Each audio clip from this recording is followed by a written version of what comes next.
I don't think I've ever even seen a car with one windshield wiper. Look how chunky that is. Oh, that's crazy. What? Powered rearview mirror. In 1992. Guys, we have a special car out here today. We have a 1992 Mercedes-Benz SL500. And we have my friend Chris that I actually met at a car show, and I appreciate him coming out. How you doing today, Chris? I can't complain, man. It's a beautiful day. It is nice. It is nice. Look, it's about to be fall, and then winter's coming after that, so we're gonna be mad when this is gone. How did you get into like Mercedes-Benz, and how did you fall in love with the SL? So, to be honest, back in 2008, my uncle picked all of my family up, and we went to the Mercedes-Benz dealership, and he bought his mom, my grandma, a C300, brand new, fresh off the lot. And ever since being in that ride, I just fell in love with them. They're smooth, they're luxurious, and they're quick. Who was the person that would buy this? Because this is a beautiful coupe, and you told me the price earlier. When I heard the price, and I'm like, 1992, this is sort of kind of crazy, because that price today, it's like double or triple of what it was. But like, who would be the person that would buy this? So it was for the discerning businessman, you know. Somebody who's doing well in the stock market. Everybody was kind of doing well in the 90s. It was easy to get rich quick. It has nice lines. It's quick, especially for the time. It was a serious car. I mean, it can still keep up with a lot of your more modern vehicles now, but in the day, it was kind of king of the road. So just somebody who had a little bit extra cheese, you know? Yeah, somebody had a little bit extra money. Like, man, you must have been the man back in 92 if you had to. Oh, for sure. So this is a couple modifications to it, or is it bone stock? Bone stock. I haven't done a thing to it. Which is interesting though, because from that perspective, it's more of a, I guess you would call, purist car. Honestly, I'm going off that because it only has 50,000 original miles. I've had it checked several times. It is original 50K. So I don't want to do anything to it yet. What's interesting about this generation, and I think we were having a conversation earlier about from the 80s to the 90s, is that I think that the Mercedes-Benz, or Mercedes-Benz as a company, got it so right, like starting from the 90s up. And it sort of kind of reminded me of the old Benzes. Like, even I love the way they have like double badges. Like they have the big, classic iconic Mercedes-Benz badge, which I always thought was a peace badge at one point, but maybe I'm wrong. So Earth, Land, Sea. Earth, Land, Sea? Yes, they do planes, they do boats, and they do cars. Oh, that's sort of kind of crazy, man. Okay, hold on. Okay, and then you have this Mercedes-Benz with the, I guess like rosaries. The laurels. Mm-hmm. Look, this guy knows everything. Okay, so let's go back for a second. Let's go back to the Earth, Land, Sea. A lot of people don't realize that most car companies, or a lot of them, started off building like planes for war or some type of like bulk mass cars or tanks or whatever it is, right? Or factories. So land, sea, air. So I knew Mercedes-Benz, just imagine if we could have an old Mercedes-Benz like plane. Like, that would be so beautiful. So they do speedboats currently, and back in the day they used to do some more cigarette style boats. Really? To my knowledge, yeah. I never even knew Mercedes-Benz made boats. To be honest, it is a bit of a checkered past. Being a German company, they got taken over by the Nazis. Right. So, I mean, think about their V12 that they put in the Pagani. The last time that was in any vehicle, that was in the World War II fighter plane Messerschmitt. It was a serious plane. It took a lot of our boys, unfortunately, but it was a good engine. So could you tell me a little bit more about like the packaging of like the tires and the wheels? Of course. So these are 16-inch, just base tires. Nothing too crazy. The wheels are ghillie decal style, aluminum alloy, really light, very good handling. The brake calipers are those? Those are original big brake calipers. That was an option. They are the full size ones. I actually have a set of 5-spoke AMGs at the house. I'm just waiting on a new tire to come in. Yeah, they're gonna be clean. They're gonna be clean. That would be nice. But even with this look, I still like these too as well. They're classic. They are above the base trim, so it's not like your first option, but people do like them. They polish up very nicely. I broke my buffer wheels, so that's why they're not all shiny for you. I see. And when you look at like some of the more designs, and I know it's Mercedes-Benz, so this had to be to some extent aerodynamic. I mean, it was $130,000. Of course. But I love the like going out of the 80s to the 90s vents. Yes. A lot of like Mercedes-Benz, Ferraris, Testarossa, and all those. It was made for the Autobahn. So in town, it's tame, it's not too bad, but as soon as you get on the highway, it eats. It really loves that top end, 70 to 120 in Mexico, of course. it handles very well. It honestly, first day I got it, took it to a track. 100 feels like 35. Well, I'm actually glad that you brought that up, because when you think about like where a car comes from and what's the purpose of the car, sometimes people don't realize, okay, this is a GT car, or this is a sports car, this is a roadster. And a lot of the GT cars that people get into, they'll drive lower speeds and they'll say, hey, this is not as exciting as I need it to be. But it's like, this was built for top end. Once you go, like you said, past 70, 80, it still feels like a tank. Most definitely. And it's planted, versus maybe a roadster or a car starts to feel uncomfortable. I mean, it starts to shake a little bit, or maybe To expand on that roadster part, the actual model is R129, which is R for roadster. It loves those back hills. It takes it all. It's good handling. Stock suspension, haven't changed that yet. Haven't really felt a need to, but probably will do some coilovers eventually. I would say the 90s Mercedes-Benz was classic from the front, but I feel like the taillights were probably the most classic part of the Mercedes. The rib taillights, just the nice shiny badges. It's beautiful. It is. Every angle. And it's interesting, even though it's a German car, it still reminds me of like that era, because I feel like every Japanese, I would say more Japanese and European, they always had the different color taillights. So like they would have like the amber or orange mixed with red. Yep. And I always thought that was just so racy. I don't know why. Maybe because the old Toyota MR2s and stuff. And it's a nice contrast, Yep. We have like the red third brake, your red internals, and then both of the turn signals, front and back, are amber. This is a 500 SL, so you said that there was an even higher version, which is the AMG version. So you could get the 500 SL AMG, which was bored out to like a 5.4. You could get the SL600, which was the V12 version, and then the V12 also had AMG packages, SL65 and SL73. Those are very desirable. They didn't make many of them. Most of them go for 100,000 plus. So with the AMG versions, would you suggest somebody to like try to obtain that, or would you say you can get 70% of that with this? I feel like you can get 90% of what the AMG is with just this. They didn't change much besides the engine. You got maybe 30 more horsepower, which does add up, but in the long run, over 35 years, that horsepower does degrade, and you're going to be sitting right where I'm at. Right, exactly. For an eighth of the price. Go into a little detail about like how the top works. And of course, so it is hydraulic based. That is a common issue on these cars. The hydraulics do go out, and it's usually about $1,000 kit to rebuild it, and at least 20 hours of your time, because there are 16 individual hydraulics in here. But this does fold up under the tonneau cover, and it does have a hard top. I see. Very lightweight as well. And it's interesting because like even just looking at it, it just feels like higher material than most.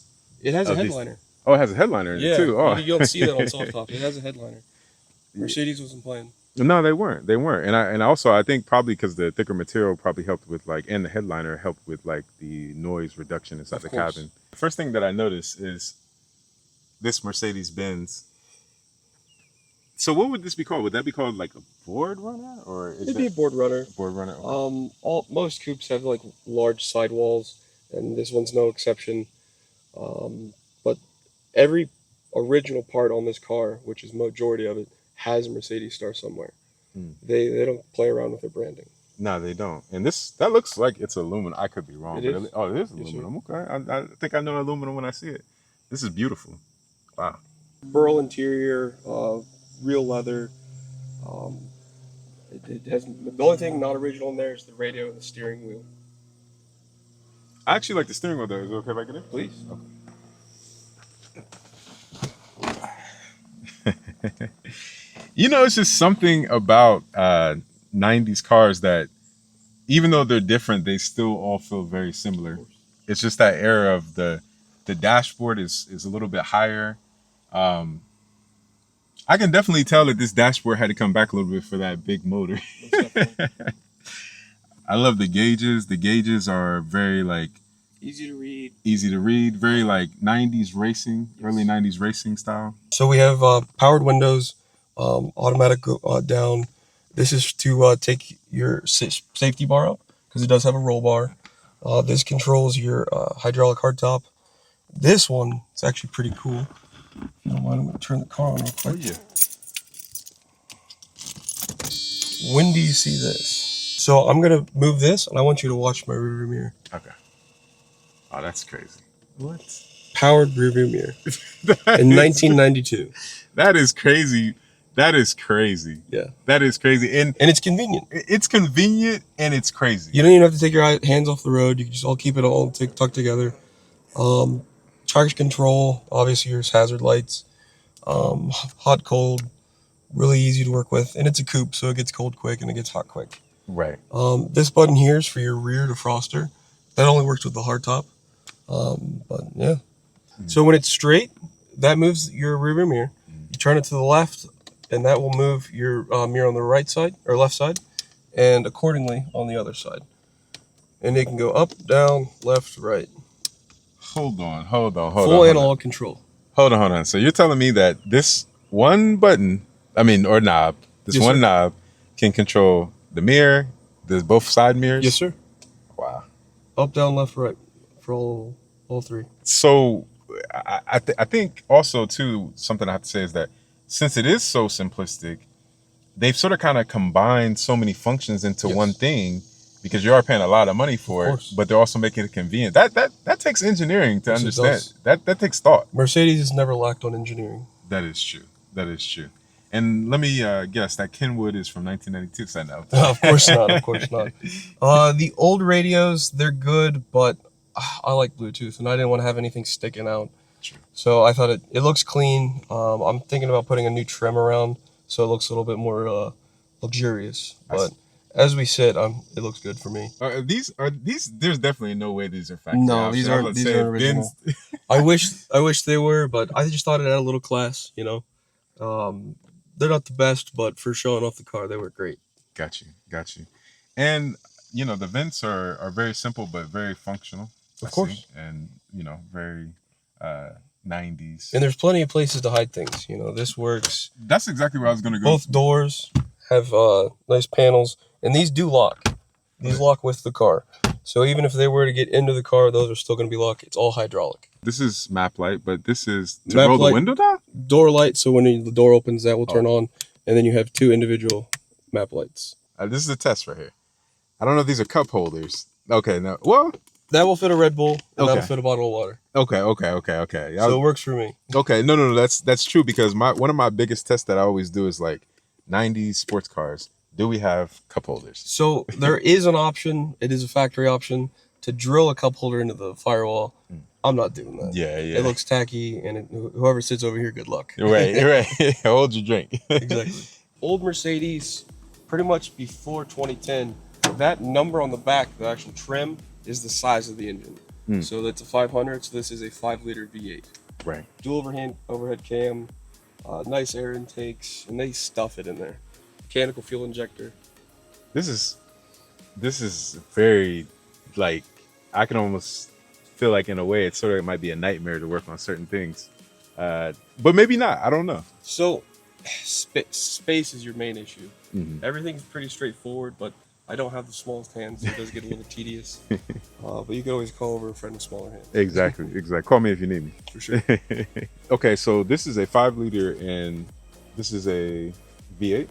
V8 5-liter. So is there any like common problems or issues with this engine that people might need to know about? The M119 engine is arguably one of the last million-mile Mercedes. If you maintain it, it's going to take good care of you. Some people in the lower trims, like the 4.5-liter V8s, they do have some head gasket issues, but mechanically, no. Majority of the time, these are pretty darn good. And it's interesting. I'm glad you told me that, because I'm just looking at the robustness of everything. Everything's solid. This is so robust. This is, in a way, if you would compare this to other like sports cars from the 90s that were under a certain amount of price, like this looks like racing stuff. Even though it's just like branded as Mercedes-Benz. And that's because Mercedes was really pushing their rally. Like with the Evo before it, they knew how to make things tough, and the price reflects. Is it, when it comes to like oil and maintenance, is it a more high maintenance car because of all the extra? So it's an old German, so you should take care of it, and it'll take care of you. I like to do every 5,000 miles an oil change.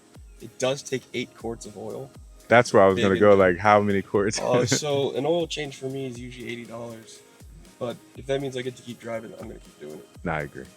Fuel filters aren't too expensive. You can still use the new style ones. So 100 if I do the fuel filter. Oh, okay. That's not bad. Not at all. Because I don't think I've ever even seen a car with one windshield wiper. Look how chunky that is. I mean, if you're gonna have one windshield wiper, I guess it's gonna have to be chunky. Yes. But and what it does, when it comes across at about the middle, it goes up and then over. So it moves like this. what? Yes. And it's very fast. I've had no issues with it. I've actually been caught in some pretty bad rainstorms, and I can still see.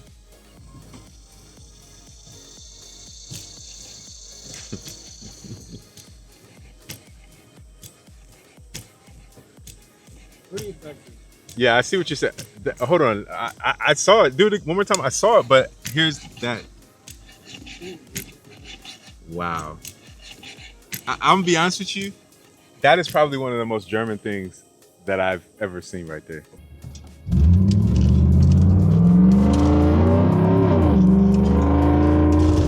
That's 35. Yeah, that's crazy.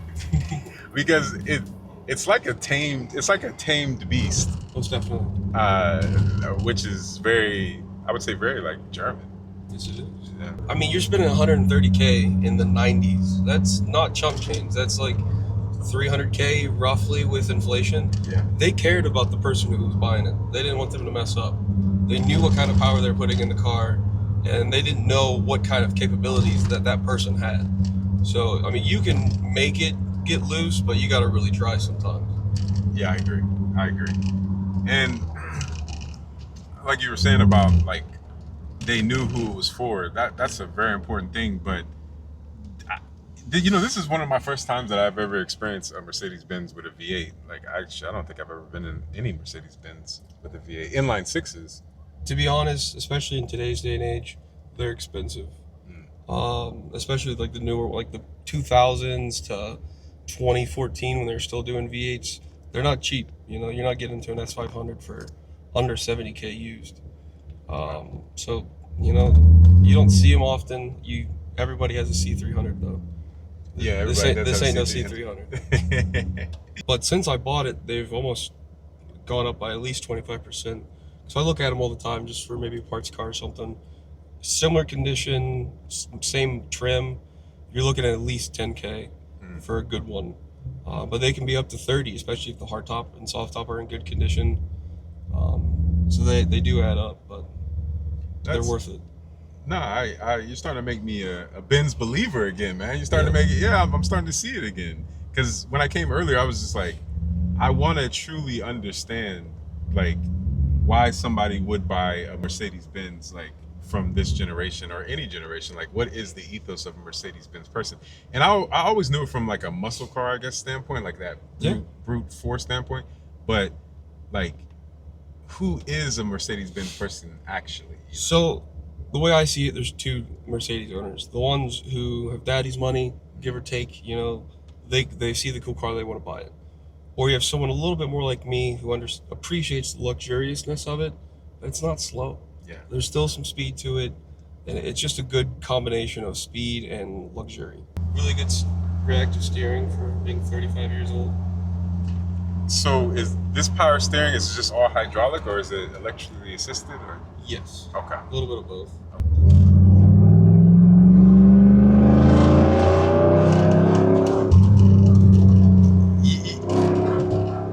You know what's so interesting about this?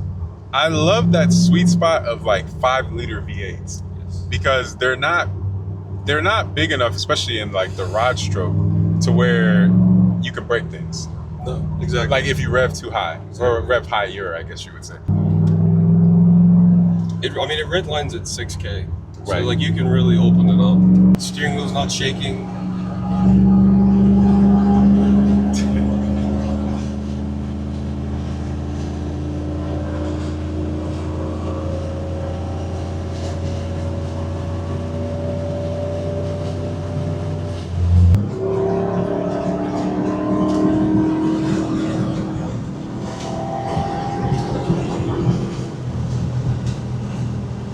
I can tell that this is.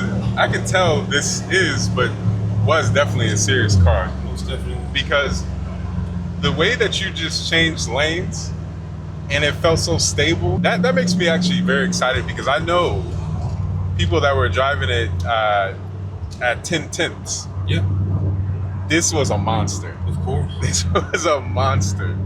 Wow. I didn't even break a sweat. Right. And you're doing it in AC. Yeah.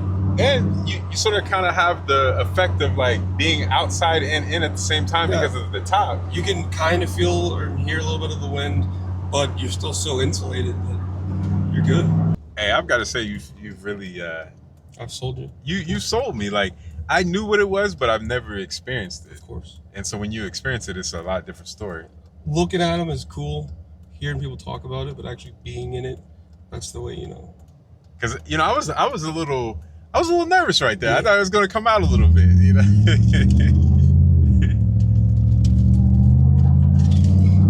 What? It's a fucking sports car, dude. That's crazy. That's crazy.